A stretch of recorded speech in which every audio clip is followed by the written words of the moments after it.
Բարի օր հարգելի հետևորդներ, եթերում ABC լուրերի ժամը 12-ի թողարկումն է, ես Սվետլանա Պետրոսյանն եմ, նախ կարևորը համառոտ։ Մեկնարկել է ԵԱՏՄ միջկառավարական խորհրդի ընդլայնված կազմով նիստը, ինչ առաջարկներ ունի Հայաստանը։ Ռազմական գործակցություն Փարիզում, ինչ է քննարկել Պապիկյանը Մակրոնի խորհրդականի հետ։ Փոխադարձ հայհոյանքներ և վիրավորանքներ Ալենսի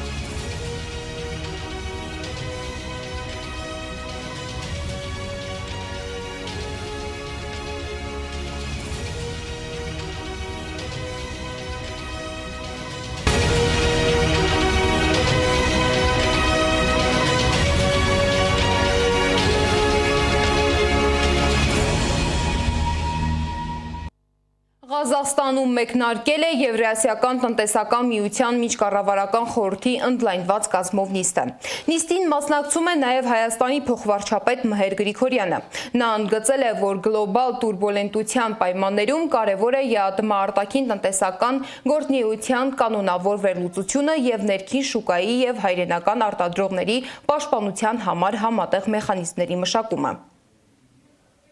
ԵԱՏՄ անդամ պետությունների շահերը պետք է հաշվի առնվեն ռիսկերի կառավարման ազգային համակարգերի կիրառման մոտեցումներն ու կանոնները միասնականացնելիս։ Ազատ տնտեսական առևտրի մասին նոր համաձայնագրերը բարձրացնում են միության մրցունակությունը։ Ադրբեջանի տարածքով Հայաստանի ապրանքների տարանցման արգելքի վերացումը նպաստում է տարածաշրջանի ներուժի լիարժեք բացահայտմանը և փոխադարձ առևտրի աճին։ Արհեստական բանականության տեխնոլոգիայի ներդրումը բարելավում է արտադրողականությունը, նվազեցնում ծախսերը և պարզեցնում լոգիստիկան։ Սեփական թվային հարթակների զարգացումը թույլ կտա նվազագույնի հասցնել արտաքին ռիսկերը։ Հայաստանը աջակցում է ԵԱՏՄ շրջանակում արհեստական բանականության պատասխանատու զարգացման մասին համատեղ հայտարարության նախապատրաստմանը։ Նույն նիստում Ռուսաստանի վարչապետ Միխայիլ Միշուստինը հայտարարել է, որ ԵԱՏՄ-ի հետ գործակցության նկատմամբ հետաքրքրությունը կշարունակի աճել։ Նրա խոսքով վերջին մեկ տարվա ընթացքում ազատ առևտրի համաձայնագրեր են կնքվել Ինդոնեզիայի, Մոնղոլիայի և Արաբական Միացյալ Էմիրությունների հետ։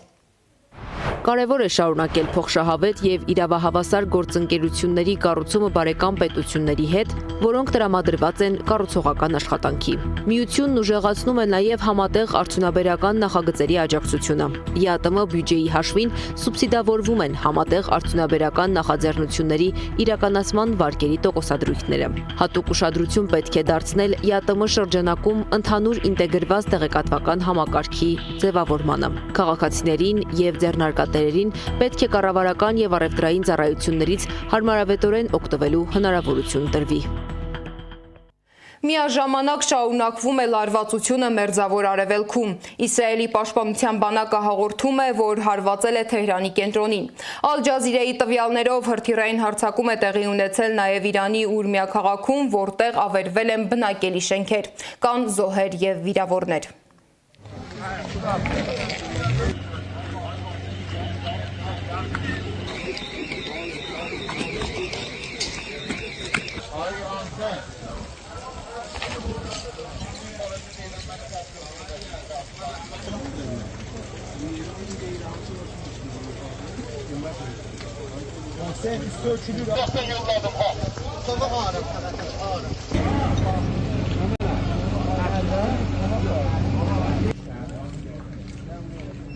Mühendis, bunun altına dip bakın.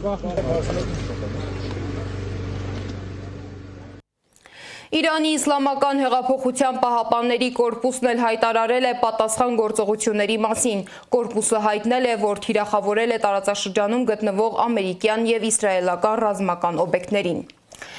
ԱՄՆ նախագահ Դոնալդ Թրամփը հայտարարել է, որ մինչև ապրիլի 6-ը դադարեցվում են Իրանի էներգետիկ ենթակառուցվածքներին ուղղված հարվածները։ Նրա խոսքով որոշումն ընդունվել է Թեհրանի խնդրանքով, իսկ բանակցությունները, չնայած հրապարակային տարաձայնություններին, շարունակվում են։ Միջազգային մյուս զարգացումներին անդրադարձել է իմ գործընկեր Զառա Սարգսյանը։ We all know him very well, and he was a very Միացյալ Նահանգները Պակիստանի միջոցով Իրանին է փոխանցել 15 կետից բաղկացած առաջարկ, որը կարող է հիմք հանդիսանալ խաղաղության համաձայնագրի համար, հայտարարել է Միացյալ Նահանգների նախագահի հատուկ բանագնաց Սթիվ Ուիթքոֆը։ Նրանք հիմարներ չեն, նրանք իրականում շատ խելացի են եւ հիանալի բանակցողներ, նախարարների հետ հանդիպմանն ասել է Միացյալ Նահանգների նախագահը, խոսելով Իրանի մասին։ Այդ նրանք են աղաչում գործարք կնքել, ոչ թե ես։ Եթե նրանք ճիշտ գործարք կնքեն, ապա Հորմուզի նեղուցը շուտով կբացվի, ասել է նա։ Մինչ այս հայտարարությունն անելը Թրամփը սոցցանցում գրել է, որ իրանցի բանակցողները շատ տարօրինակ են։ Նրանք աղաչում են մեզ, որ գործարք կնքենք, ինչը նրանք պետք է անեն, քանի որ ռազմական առումով ջախջախված են եւ վերականգնվելու որևէ հնարավորություն չունեն, եւ այնուամենայնիվ հրապարակավ հայտարարում են, որ ընդամենը դիտարկում են մեր առաջարկը։ Այդպես չէ, լավ կլինի նրանք արագ լրջանան, քանի դեռ ուշ չէ, որովհետեւ երբ դա տեղի ունենա, այլևս հետդարձ չի լինի եւ դա լավ չի լինի, նշել է նա։ Իրանի արտգործնախարար Աբբաս Արաղչին էլ հայտարարել է, որ Միացյալ Նահանգները Թեհրանին ուղերձներ է փոխանցում բազմաթիվ միջնորդների միջոցով, սակայն նրա խոսքով նման տեղեկատվական փոխանակումները դեռ բանակցություններ չեն։ Իսրայելը կգտնի ու կոչնչացնի ձեզ բոլորիդ, հայտարարել է երկրի պաշտպանության նախարար Իսրայել Կացը, դիմելով Իրանի Իսլամական հեղափոխության պահապանների կորպուսի անդամներին։ Կացը նշել է, որ իսրայելական բանակը սպանել է իրանական կորպուսի նավատորմի հրամանատար Ալի Ռեզա Թանկսիրիին, որն անմիջականորեն պատասխանատու էր Հորմուզի նեղուցի ականապատման եւ փակման համար։ Մենք շարունակում ենք ուժային հարվածներ հասցնել Իրանի ահաբեկչական ռեժիմի թիրախներին, այս հայտարարությունն էլ արել է Իսրայելի վարչապետ Բենյամին Նեթանյահուն։ Չնայած սա Իսրայելի պատերազմն է, նախ եւ առաջ մուսուլմանները, ապա ամբողջ մարդկությունն են վճարում դրա ծանր գինը, հայտարարել է Թուրքիայի նախագահը։ Նեթանյահուի կառավարությունը ոչ միայն թիրախավորում է Իրանը, այլև քայլ առ քայլ իրականացնում է Լիբանանն օկուպացնելու իր ծրագրերը, ասել է Էրդողանը։ Ուկրաինայի նախագահ Վլադիմիր Զելենսկին հրաժարվել է դուրս բերել Ուկրաինայի զինված ուժերը Դոնբասից ամերիկյան անվտանգության երաշխիքների դիմաց։ Նրա խոսքով տարածաշրջանում ուկրաինական ամրաշինություններն արդեն անվտանգության երաշխիքների մաս են կազմում։ Le Monde-ին տված հարցազրույցում նա նման փոխանակումն անարդար է անվանել։ Թրամփը կրկին ծաղրել է իր նախորդին Ջո Բայդենին։ Կուսակիցների հետ հանդիպման ժամանակ Միացյալ Նահանգների նախագահը հիշել է, թե ինչպես էր Բայդենը հաճախ դժվարանում կողմնորոշվել, որ ուղղությամբ գնալ։ Հյուսիսային Կորեա այցելած Բելարուսի նախագահն էլ Կիմ Չեն Ընին հրացան է նվիրել այն դեպքերի համար, եթե հանկարծ թշնամիներ հայտնվեն։ Հյուսիսային Կորեայի առաջնորդն էլ Լուկաշենկոին նվիրել է նրա պատկերով ծաղկաման եւ թուր։ Զարա Սարգսյան, Աշոտ Բարբարյան, ABC Media։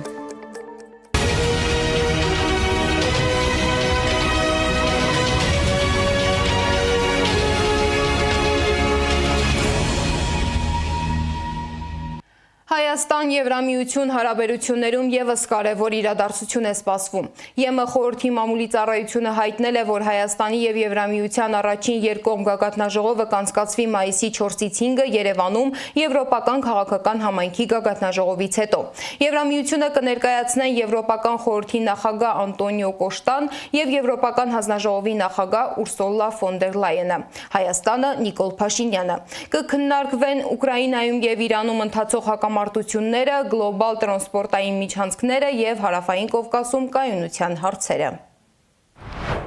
Հայաստանը Եվրամիության մտերիմ գործընկերն է եւ մենք անհամբեր սպասում ենք այս հարաբերությունների խորացմանը մեր առաջին գագաթնաժողովի միջոցով։ Միավորված ընդհանուր արժեքներով, միջազգային իրավունքի եւ կանոնների վրա հիմնված միջազգային կարգի նկատմամբ նվիրվածությամբ այս կարևորագույն իրադարձությունը կնշանակի կարևոր ներդրում Հարավային Կովկասում, խաղաղության, անվտանգության, կապի եւ բարգավաճման գործում։ Պաշտպանության նախարար Սուրեն Պապիկյանն էլ պաշտոնական այցով Փարիզում է։ Նա հանդիպել է Ֆրանսիայի նախագահ Էմանուել Մակրոնի ռազմական հարցերով խորհրդականի հետ։ Քննարկել են պաշտպանության ոլորտում գործակցության եւ միջազգային անվտանգության հարցեր։ Իսկ ներքաղաքական դաշտում լարված քննարկումները շարունակվում են։ Թեև ամիսներ առաջ վարչապետ Նիկոլ Փաշինյանը հայտարարել էր, որ իշխող քաղաքացիական պայմանագիր կուսակցությունը ընդունել է էթիկայի կանոնագիրք, երեկ ԱԺ նախագահը կարծես շեղվել է իրենց ստեղծած օրենքից։ Ազգային ժողովի նախագահ Ալեն Սիմոնյանի եւ քաղաքացիների միջև տեղի ունեցած միջադեպը նոր քննարկումների առիթ է դարձել։ Քաղաքացիները փորձել են զրուցել Սիմոնյանի հետ, սակայն խոսակցությունը վերածվել է փոխադարձ հայհոյանքների։ Մի րոպե։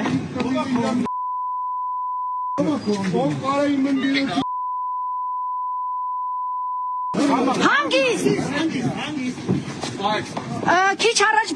ուրեմն Բերման են ենթարկում համահայկական ճակատ կուսակցության ղեկավարին Ալեն Սիմոնյանի հայհոյանքից հետո նրան կարգի հրավիրելու փորձելու համար։ Պարոնայք ոստիկաններ հստակ հայհոյեց Ալեն Սիմոնյանը։ Հայհոյանքը լսեցիք դուք։ Հարգելիներս հայհոյանքը լսեցիք պարոն Սիմոնյանի։ Քիչ առաջ Բերման են ենթարկում Արսեն Վարդանյանին, համահայկական ճակատ կուսակցության ղեկավարին։ Այս մարդը ինչ արել, ընդամենը հայհոյանքին է։ Այո, Ալեն Սիմոնյանը ինչ փորձել է դիավորել։ Մի վարքյան, հա, խնդրում եմ, լրատվամիջոցը, մի վարքյան։ Ինչի Բերման ենթարկեցիք այս մարդուն, Ալեն Սիմոնյանը հայհոյեց։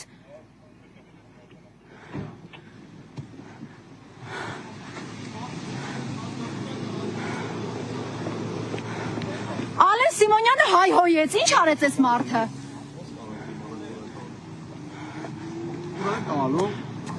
Ուր տարավ Վարդանյանը Արսենը։ Համահայկական ճակատ կուսակցության ղեկավարին քիչ առաջ Բերման ենթարկեցիք ինչի համար։ Միջադեպից հետո Դեմիրճյան փողոցից երկու անձի ներկայացրել են համայնքային ոստիկանության Արաբկիրի բաժին։ Միջադեպին անդրադարձել է նաև ՔՊ վարչության անդամ Սասուն Միքայելյանը։ Լրագրողների հարցին ինչպես է վերաբերում այն փաստին, որ պաշտոնյան հայհոյում է քաղաքացուն եւ արդյոք չի դատապարտում նման վարքագիծը, Միքայելյանը ժպիտով պատասխանել է։ Ես ոչ մեկի չեմ դատապարտում, բայց հայոյան քաղաքացիությունից եկավ, մեծերն են ասում։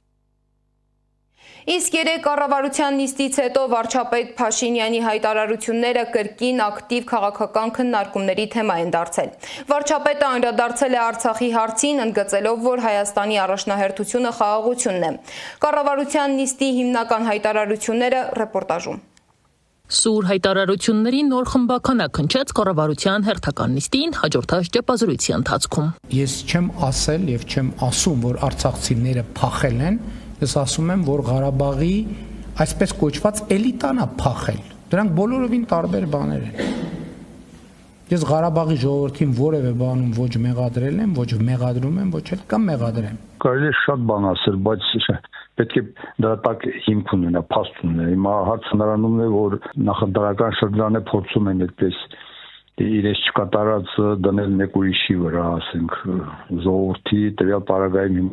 Արցախի էլիտայի վրա։ Հակասություն կա Փաշինյանի հայտարարություններում։ Մետրոյում Փաշինյանի հետ բանավիճած արցախցի կինն էլիտա չէր, Փաշինյանի ձևակերպման մեջ էլ էլիտա եզրույթը չկար։ Բայց ամեն դեպքում Փաշինյանն արցախցիներին առ այսօր մեղադրում է չկռվելու համար։ Սուտա չի եղել տենց բան։ Չի եղել տենց բան։ Փախել են, ճողոպրել են։ Արցախի տարածքում այդ ժամանակահատվածում մնացել են ընդամենը 105,000 ազգաբնակչություն։ Դուք ոնց եք պատկերացնում այդ 105,000 ազգաբնակչություն, որի մեջ մտնում են ծերեր, երեխաներ, հիվանդներ եւ կանայք եւ այլն, կարողանային դիմադրեին թուրքական, ադրբեջանական միացյալ ուժերին, աբջեկցական խմբավորումների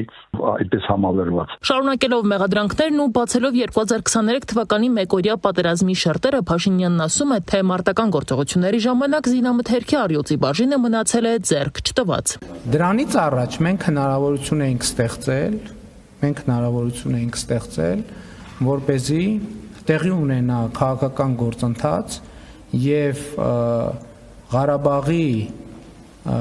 իշխող շրջանակի որոշ ներկայացուցիչներ ոչ միայն խոչընդոտեցին, այլև իրականացրեցին իշխանափոխություն Ղարաբաղում եւ Հայաստանի ազգային ժողովում շնորհավորում էին իրար Եվ այս համատեքստում առաջարկում է դադարեցնել իր իսկ ձևակերպմամբ ցեղասպանությունների մրցավազքը եւ ժողովրդին չսնել նոր ցեղասպանությունների մասին տվյալներով։ Մեր տարածաշրջանում բոլորը բոլորին մեղադրում են ցեղասպանությունների մեջ։ Ցեղասպանությունների մասին խոսույթով մենք ստանում ենք ցեղասպանությունների մասին խոսույթ։ Վերադարձի մասին խոսույթով մենք ստանում ենք վերադարձի մասին խոսույթ։ Եվ մենք էլի ասում եմ, այդ ամեն ինչը մի բանի մասին է։ Հայաստանի ժողովրդին, ներառյալ Ղարաբաղի ժողովրդին թույլ չտալ, որ խաղաղվեն։ Նրանց պահել պանդուխտի եւ գաղթականի կարգավիճակով, հույս տալով, թե էսա մի օր ցեղասպանությունը կճանաչի միջազգային հանրությունը։ Փաշինյանը իր կերպարով որպես անձ, անհատ եւ այլն եւ որպես քաղաքական միավոր գործիչ չեմ անվանում, որտեղ իրեն չեմ ընդունում կապկողներին եւ կամակատարներին քաղաքական գործիչ համարել, ինքը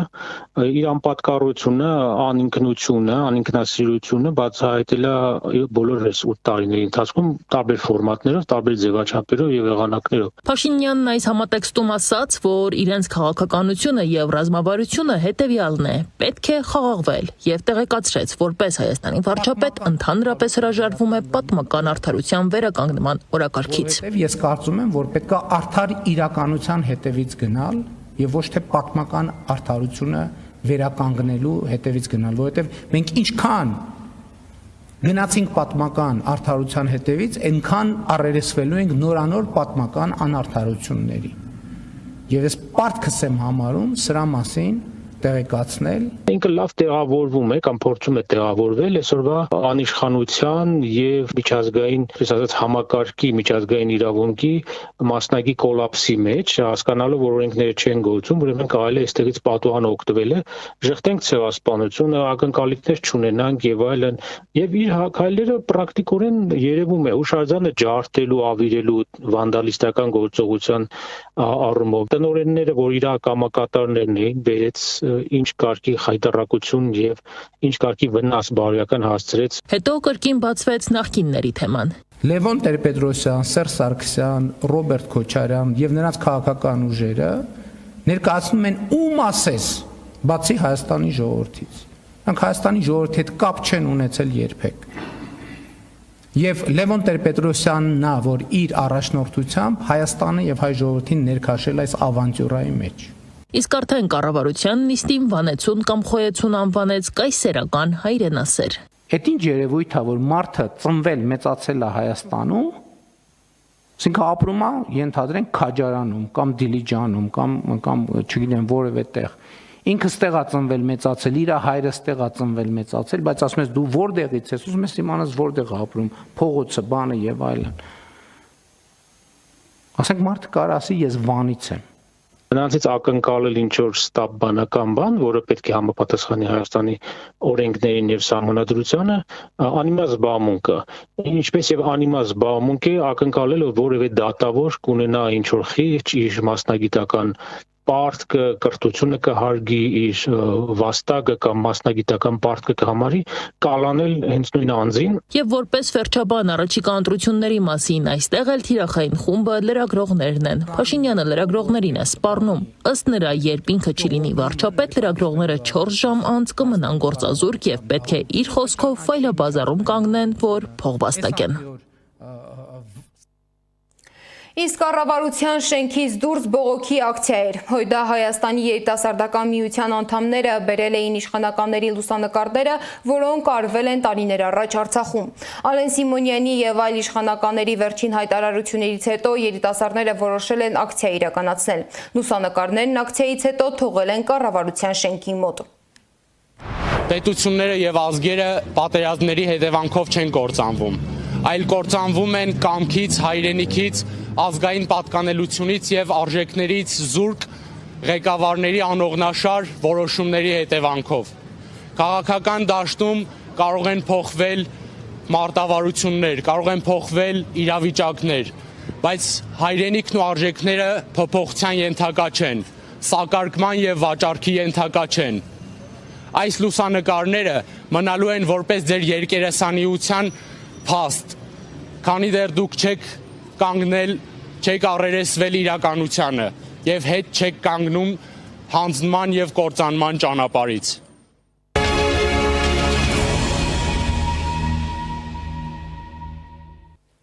Հիդրոմետ ծառայությունը զգուշացնում է, առաջիկա օրերին մի շարք մարզերում սպասվում են առատ տեղումներ։ Հիդրոթերթաբանության և մոնիթորինգի կենտրոնի տվյալներով մարտի 27-ից 28-ը Սյունիքում, Վայոց ձորում, Լոռիում և Տավուշում հնարավոր են ինտենսիվ տեղումներ, ինչի հետևանքով կարող է մեծանալ Ողջի, Գորիսգետ, Մեղրիգետ, Արփա, Դեբետ և Աղստև գետերի ջրի ելքը։ Փրկարար ծառայությունը քաղաքացիներին հորդորում է ցուցաբերել զգոնություն և հնարավորինս հեռու մնալ հեղեղավտանգ տարածքներից։ Մեր հետևորդներից մեկն էլ ահազանգ է հնչեցրել, որ Լոռու մարզում Դեբետ գետն արդեն վարարել է։ Նա մեզ ուղարկել է տեսանյութ, որտեղ երևում է ինչպես է գետի ջրի մակարդակը բարձրացել։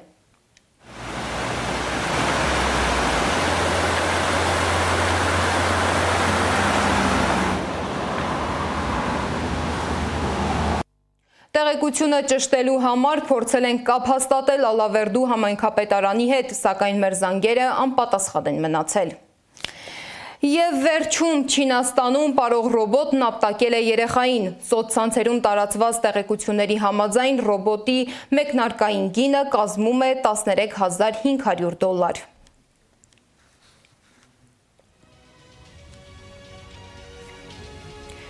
Այս ժամի համար նախատեսել էինք այսքանը, շարունակեք հետևել մեզ YouTube-ում, Facebook-ում, Telegram-ում, WhatsApp-ում, Instagram-ում ու TikTok-ում կամ այցելեք մեր պաշտոնական կայք www.abcmedia.am։ ABC լուրերի հաջորդ թողարկումը ժամը 15-ին է, տաղավարում կաշխատի Գառնի Մութաֆյանը։